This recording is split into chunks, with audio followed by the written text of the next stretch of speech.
क्या मान के प्रभु राम बन चले गए। भाई भाई का व्यवहार राम और भरत जैसा हो, गुरु शिष्य का संबंध, पति और पत्नी का संबंध, सीता मैया वनवास हुआ राम का और सीता मैया 14 साल तक वन में साथ रही। जब वो तो हमें दिखाई देती थी, लेकिन लक्ष्मण जी सब कुछ त्याग करके नींद नारी भूख प्यास छोड़ करके राम जी की सेवा में लगे और उधर उनकी पत्नी उर्मिला 14 साल तक उस हाथ के लोटे को लिए हुए उनकी प्रतीक्षा करती है। ये रामायण सिखाती है। तो रामायण हमें जीना सिखाती है, हम जिए कैसे। श्रीमद् भागवत हमें ये सिखाती है कि मृत्यु के समय, जीवन के अंतिम क्षणों में हम किस प्रकार से जिए। हमारी मृत्यु हो तो कैसी हो, परमात्मा की सुंदर सुंदर सी कथाओं को सुन करके हम अपने जीवन के लक्ष्य को पूरा करें। बड़े प्रसन्न चित्त देखा सामने महाराज परीक्षित को। व्यास नंदन सुखदेव जी का भी हृदय बड़ा आनंदित होता है। और जब आनंद की घड़ी देखी तो राजा परीक्षित ने बीच बीच में बड़े अच्छे से दृष्टांत सुना करके उनके मृत्यु के भय और परिवार के प्रति मोह को दूर करते हैं। ये बड़े ही सौभाग्य की बात है कि हमारे बीच में जिस पावन धरा से, जहाँ की माटी से वो प्रेरणा मिलकर ये श्रीमद् भागवत की कथा कराई जा रही है, पावन ग्राम नगला बंदी से, उसी माटी में जहां श्री सूरत पाल ठेकेदार जी और उनके परिवारजन डॉक्टर साहब इत्यादि ने मिलकर के प्रभु की कृपा से ये बहुत ही सुंदर कार्यक्रम आयोजित किया है। उसी माटी में एक ऐसी विभूति ने जन्म लिया है जिन्हें हम बड़े प्यार से प्रवीण शास्त्री जी कहते हैं। हमारे बीच में आए हैं और उन्होंने 101 रुपए के द्वारा हमारा, साथ ही हमारे साथियों का भी मान सम्मान किया है। ईश्वर आपको सदैव वो शक्ति, वो भक्ति प्रदान करे कि आप धर्म क्षेत्र में बहुत आगे तक जाएं। बड़ी दूर दूर तक इनके कार्यक्रम चलते हैं, बड़ा खुशी होती है। बड़ा सुंदर सा दोहा, विशेषकर मेरा मूल मंत्र है जिसे मैं मानता हूँ, रहमान यो सुख होत है बढ़त देख निज गोत्र। अपने गोत्र को देख करके, यहाँ गोत्र से मतलब किसी जाति विशेष से नहीं है, गोत्र से मतलब है जो हमारे तरह का आचरण करे, व्यवहार करे। तो रहमन ज्यों सुख होत है बढ़त देख निज गोत्र, ज्यों बढ़री अखियां निरख अखियन को सुख होत। जैसे किसी के सुंदर नेत्र हो तो उसे सबसे पहले कौन देखता है? हमारी आंखें। तो आंखें सबसे पहले खुश होती हैं। तो बड़ा अच्छा लगता है जब इन भाइयों के कार्यक्रमों को देखते हैं, सुनते हैं। परमात्मा सदैव आपको धर्म के क्षेत्र में आगे ले जाए। साथ ही 201 रुपए श्री अजय यादव जी पिपहरा वाले, जिनका पास में ही बहुत ही सुंदर सा अजय कैसेट के नाम से बड़ा नाम कमाया है सोशल मीडिया पर और संगीत के क्षेत्र में। शायद ही कोई अपने क्षेत्र के व्यास ऐसे होंगे जिन्होंने इनके यहाँ या इनके माध्यम से उनकी कथा इत्यादि कार्यक्रम इत्यादि प्रसारित न हुए हों। आज वो भी हमारे बीच में है। 201 रुपए द्वारा हमारा मान सम्मान किया है। परमात्मा आपको सदैव ही शक्ति और भक्ति प्रदान करे, ईश्वर सदैव आपको शक्ति प्रदान करे जिससे आप धर्म का प्रचार और प्रसार करते रहें। आइए बड़ी श्रद्धा भक्ति के साथ आज की कथा में प्रवेश करें।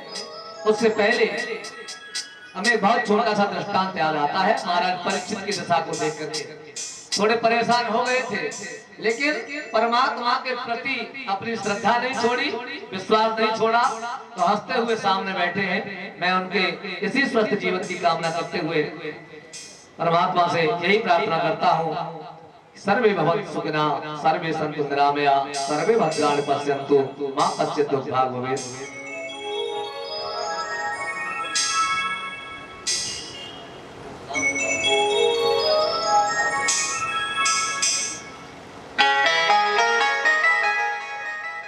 बोलिए सतगुरुदेव भगवान की जय।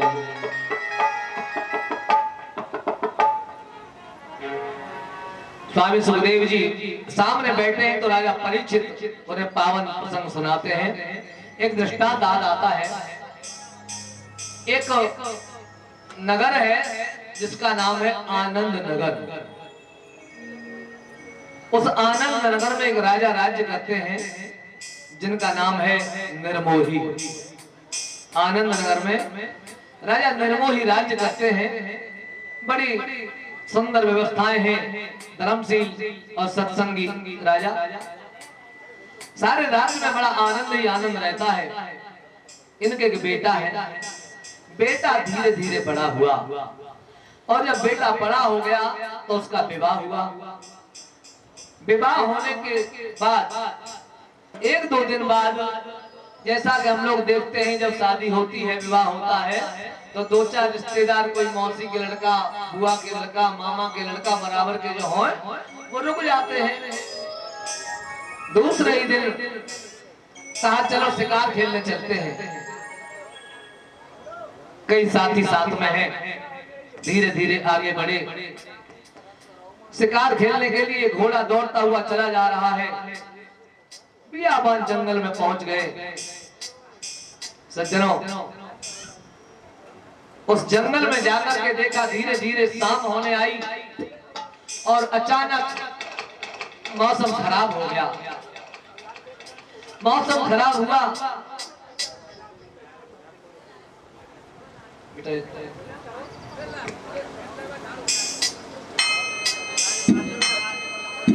ये हट जाओ वहां से, इनको थोड़ा आराम से निकालना बेटा। कुछ हाथ में एक बाबा का डंडा लेना।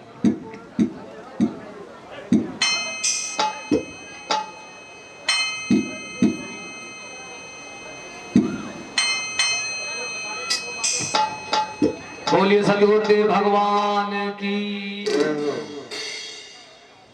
शिकार खेलने के लिए राजकुमार और उसके साथी जाते हैं। अचानक मौसम खराब हुआ, धीरे धीरे हवा चली, हवा आंधी में बदली, काले काले बादल छाने लगे और चारों तरफ से अंधेरी छा गई।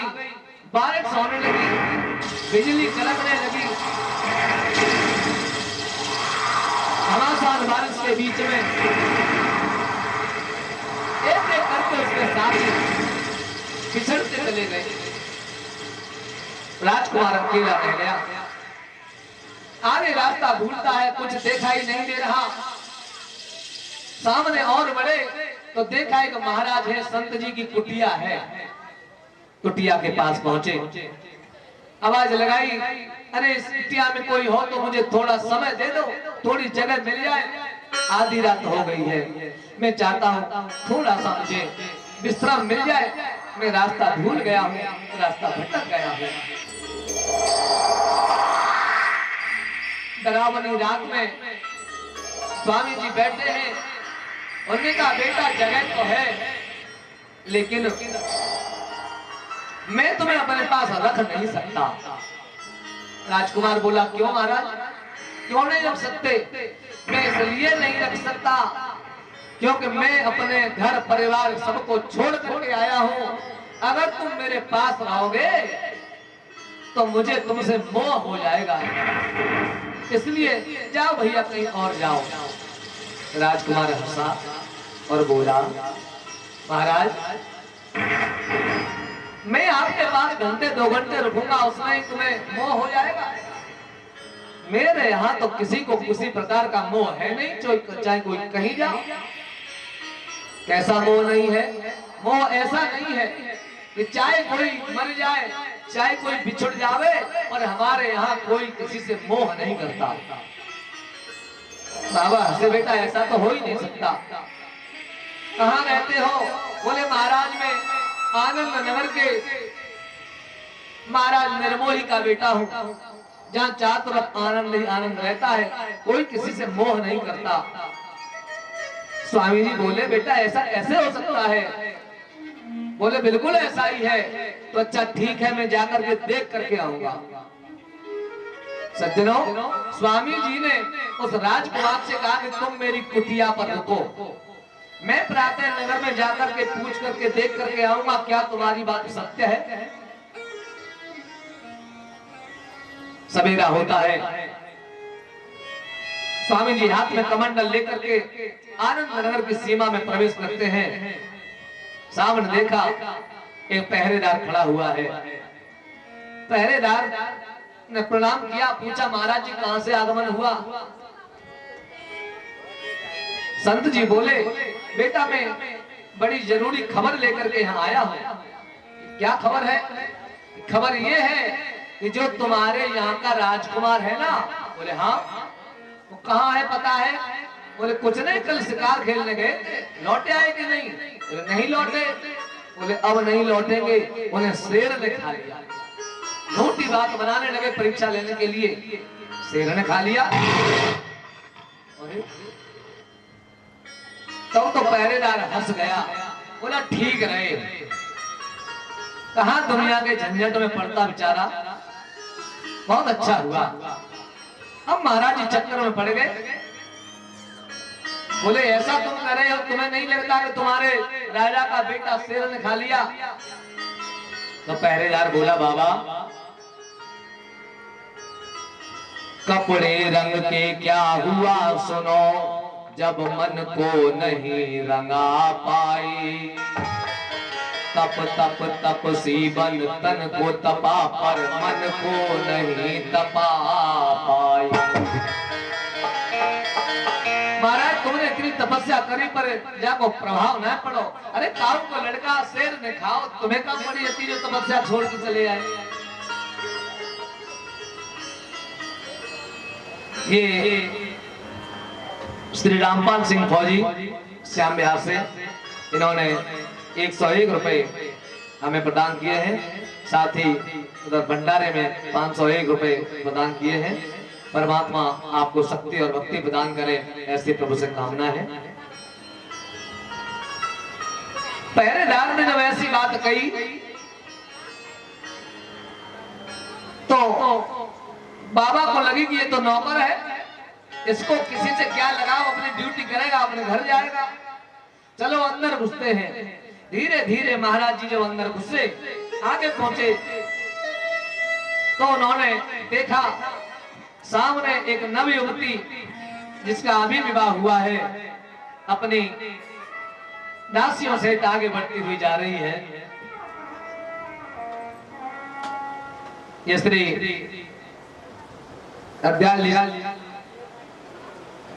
अध्यापक साहब नगला बंदी से, उनके द्वारा 101 रुपए के द्वारा हमें आशीर्वाद दिया गया है। ईश्वर आपको वो गुण प्रदान करे कि बहुत अच्छी सी शिक्षा आप देते हैं विद्यालय में। ईश्वर सदैव आपको स्वस्थ और निरोग रखे, ऐसी प्रभु से कामना है। बाबा सामने देखे तो राजकुमार की पत्नी थी, हाथ में हरी हरी चूड़ी है, अभी हाथ में मेहंदी लगी है। आगे बढ़कर के बाबा जी को प्रणाम किया। बाबा जी ने पूछ लिया ये बताओ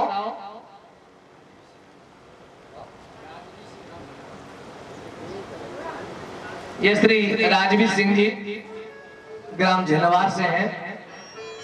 भैया झिनवार नगला बंदी ये तो हमारो घर है एक तरह से, उनके द्वारा हमारा मान सम्मान किया गया है।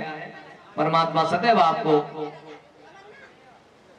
स्वस्थ और निरोग रखे। सज्जनों, महाराज ने पूछा बेटी तुम कौन हो? वो जवाब देती है स्वामी जी मैं यहाँ के राजकुमार जो राजा हैं उनके बेटा जो राजकुमार हैं, मैं उनकी पत्नी हूँ। बोले तुम्हारी शादी अभी हुई है? बोले हाँ। अच्छा आपके पति कहाँ हैं? बोले शिकार खेलने गए थे, फिर आए नहीं? बोले कि नहीं आए। कहाँ है? हमें नहीं पता। अरे तुम्हें पता नहीं है? मैं बता रहा हूं, तुम्हारे पति को वन में जब वो शिकार खेलने गए तो एक शेर ने घेर लिया और शेर ने उन्हें खा लिया। जैसे इतनी बात सूझी तो पत्नी बड़ी जोर जोर से हंसी और हंस के बोली चलो ठीक रहे, कर्मों के बंधन से मुक्त हो गए, कहां माया मोह के झंझट में पड़ते। बाबा ने की बेटा तुम ऐसी बात कर रही हो? कल शादी हुई और आज पति की मृत्यु का समाचार सुन करके और तुम्हें ऐसा लग रहा है